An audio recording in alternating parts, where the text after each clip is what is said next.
TVR9, la télévision de la vallée du Richelieu. Votre télévision.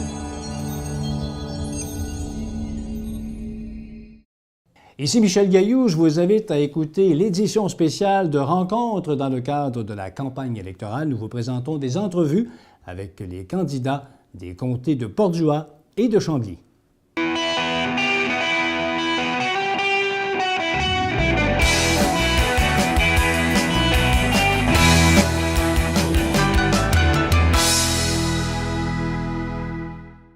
Notre prochain invité se présente pour le Parti indépendantiste dans Bordua. Il connaît très bien la politique puisqu'il œuvre en politique depuis au moins 30 ans.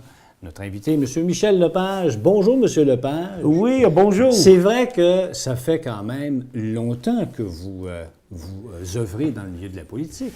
Exactement. Moi, j'ai été au Parti québécois, plus spécialement au bureau du premier ministre durant 30 ans. On peut dire de l'élection du Parti québécois le 15 novembre 1976 jusqu'au départ de Bernard Landry. Moi, j'étais l'expert en opinion publique des 5 premiers ministres du Parti québécois. C'est vous, l'éminence grise, qui disait au premier ministre, à tous les premiers ministres, les 5 que vous avez connus, que oui, on devrait normalement être majoritaire, ou on devrait être minoritaire. C'est exactement ça. Si vous trouvez les mémoires de M. Lévesque, René Lévesque, en page 424, 425, M. Lévesque compte un événement comme ça. Ouais. Il voulait partir en élection au mois de novembre 1980. Alors que moi, je voyais les tendances et j'ai dit non, on ne sera pas majoritaire au mois de novembre 1980. Attendons au printemps 81, M. Lévesque, et vous allez être majoritaire. Là, et dans ses mémoires, il dit qu'il a bien fait de me faire confiance. Les locaux étaient loués tous. Il a arrêté l'élection. Le référendum venait d'arriver. Oui, le référendum est arrivé le 20 mai. Le 20 mai 80. Donc, c'était pas le temps, après une défaite, de se lancer. Exactement, mais les gens voulaient y aller tout de suite. Je vous demandais de ne pas trop taper sur votre table parce qu'on vous entend presque plus, puis c'est dommage, parce que c'est intéressant. C'est bien beau. Donc... alors, le sondeur, le statisticien, c'est où?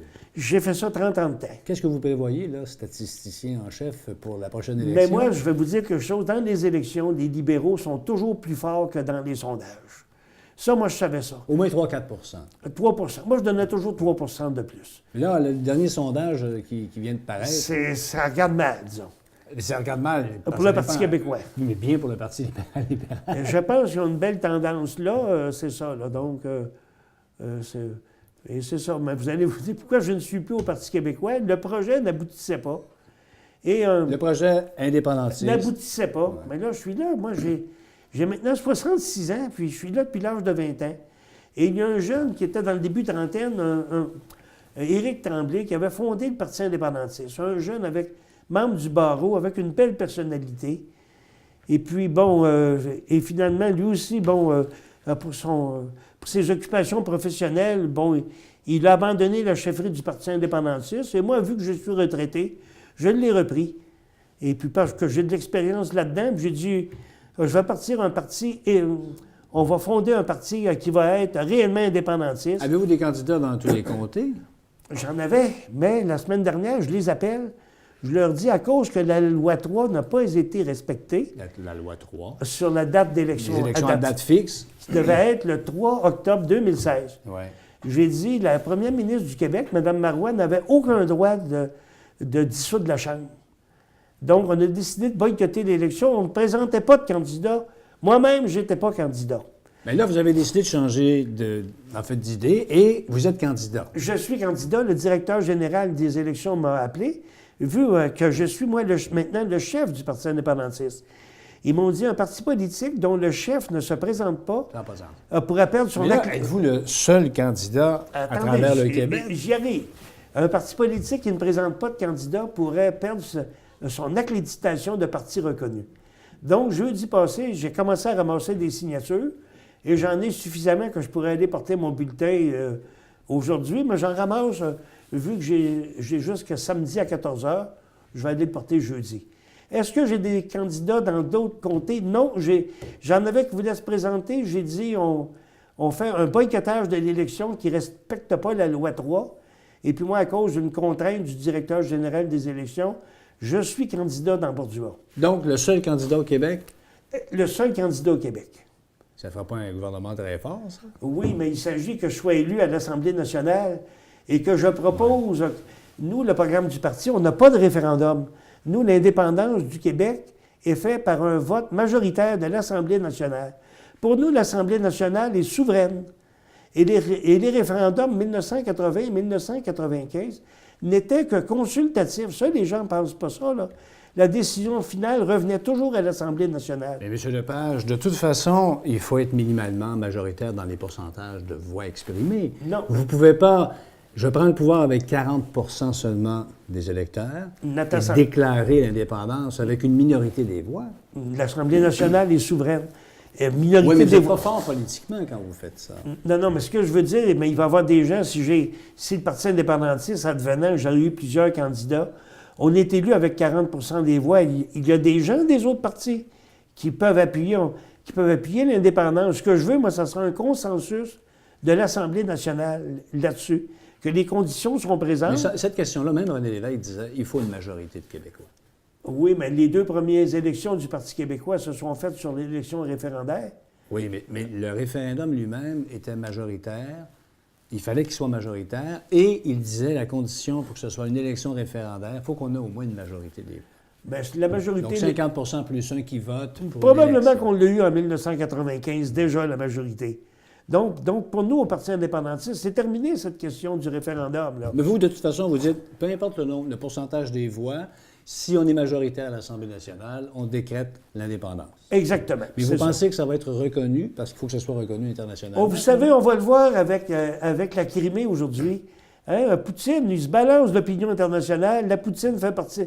C'était pas la Poutine. Non, c'était pas la Poutine, La c'est la Crimée. Fait maintenant partie de la Russie. Donc, nous, Mais ils ont voté à 95 en faveur. Oui, mais de toute façon, c'est vrai qu'ils ont eu un référendum. C'est assez fort, Mais ça. nous, qu'on ne soit pas reconnus, là, ça ne marche pas comme ça, la politique. Mais si vous êtes...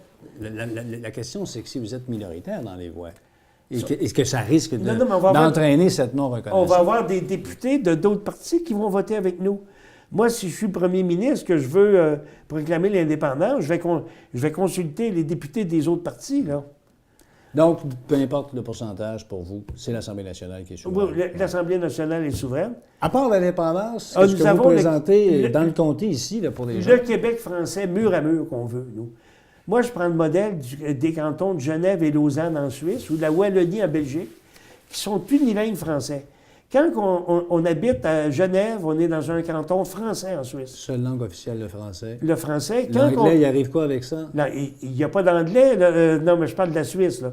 Ouais. Quand on non, est mais dans... revenons ici, parce qu'on n'est pas vraiment en Suisse. Non, mais je vais vous donner l'exemple. Non, mais prenons d'exemple ici. L'anglais... Là, quand vous dites la langue française... Un seul système de santé en français. Bon. Un seul système d'éducation en français. Toutes les publications du gouvernement du En Québec, français. uniquement. Exactement. Pas de version anglaise. Pas de version anglaise, pas de version chinoise, pas de version... Ni à Montréal, aucune version anglaise. Non, pas du tout. Mais vous faites quoi aux gens qui décident que malgré tout, ils vont parler anglais pareil, puis ils vont utiliser l'anglais? Ils ont le droit d'utiliser. Après ça, les Chinois, je ne les empêcherai pas de parler chinois, là.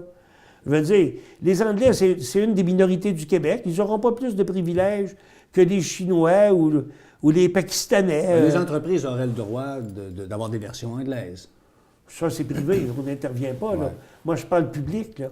Moi, je parle le système d'éducation publique puis le système de santé publique. Royal Vic, Jewish Hospital, ça, c'est français uniquement, puis l'anglais. Oui, parce que c'est des hôpitaux du réseau de la santé québécois. Mais les clients de ces hôpitaux-là, qui souvent ne parlent pas français... Je veux dire, souvent, dans ces hôpitaux-là, ils ont des employés qui parlent chinois.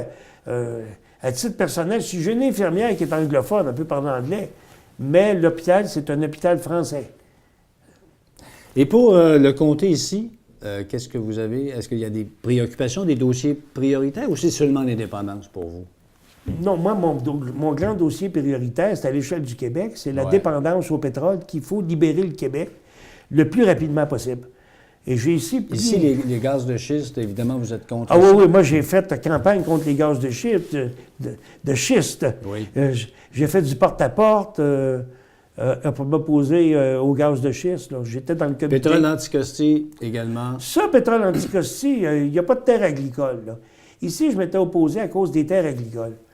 Anticosti. Mais d'autres personnes m'ont dit, oui, mais c'est une réserve pour la chasse et pêche. Là, je suis pas trop. Ça va Une région touristique importante, c'est le fleuve. Exactement. Puis, il y a des risques, certains disent, il y a des risques de contamination, mais vous, c'est pas... Le pétrole, je veux dire, c'est bien encadré aux îles Anticosti ou dans le Golfe. Le Golfe, c'est loin, là. Il n'y a pas de terre agricole dans le Golfe. Les gens d'Anticosti et de la Gaspésie trouvent que c'est assez proche quand même. Pour eux, ils sont inquiets. C'est ça. Ça va dépendre, là... c'est loin de chez vous, là, mais... Non, mais ça va dépendre de la sécurité, là. D'un niveau de sécurité. Alors, on s'affranchit du pétrole dans le comté de Bordua, nous, au Québec? Non, mondialement. Les réserves de pétrole, c'est actuellement, j'ai regardé hier sur Google, j'ai mis réserve mondiale de pétrole, c'est 1200 milliards de barils et on dépense 91 millions de barils par jour. Si on fait l'équation, on a des réserves de pétrole pour les 40 prochaines années. Ce qui veut dire que le prix du litre d'essence qu'on se plaint, qui est à 1,5 $, va, à partir de 10 ans, va monter l'ascenseur vite, là. On peut se retrouver 2, 3, 4, 5, 10 $ le litre. Puis à mesure que ça va devenir plus rare, on va en avoir de plus en plus besoin. Et c'est là qu'on a une belle occasion de développer l'auto électrique. Nous, au Québec, on pourrait devenir les leaders mondiaux de l'auto électrique. Et on pourrait avoir exporter dans le monde entier. Donc, moi, ça serait mon dossier prioritaire. Libérer le Québec du pétrole. On dépense 12 milliards de dollars par année qui sortent du Québec pour acheter du pétrole. La voiture électrique, il faudrait investir massivement. Est-ce que vous avez une petite idée de ce que ça prendrait pour développer une voiture électrique? Non, on le développe, on va de l'avant. Comme disait François Legault, on verra. On n'a pas le choix, on en a besoin. Il n'y aura pas de pétrole en 2040, 2050. Disons plus 2050, 2060. Moi, je ne serais pas là. Sauf si Anticosti est développé. Anticosti, il y a assez de... Anticosti, je veux dire, ça va revenir à 20 $ le litre de sortir, je ne sais pas. Donc, pour vous, actuellement, c'est vraiment l'affranchissement du pétrole, c'est surtout l'affranchissement du Québec, du Canada.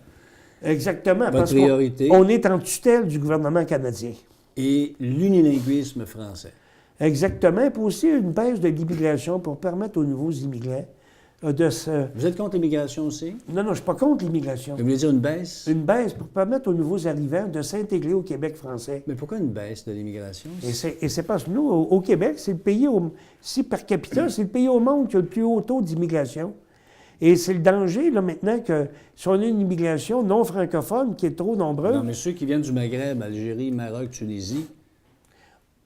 S'ils vivent dans notre langue et culture française... Oui, c'est les francophiles, les francophones. Oui, mais moi, je préférais quand même...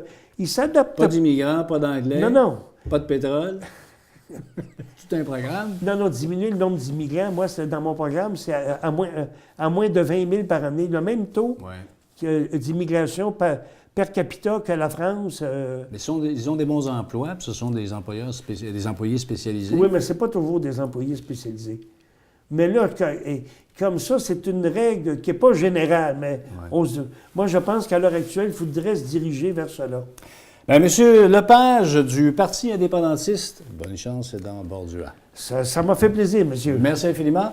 Ça complète notre édition de Rencontre. Ici Michel Gailloux.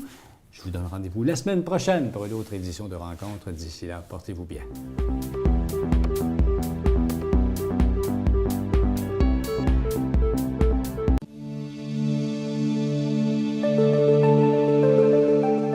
TVR 9, la télévision de la vallée du Richelieu. Votre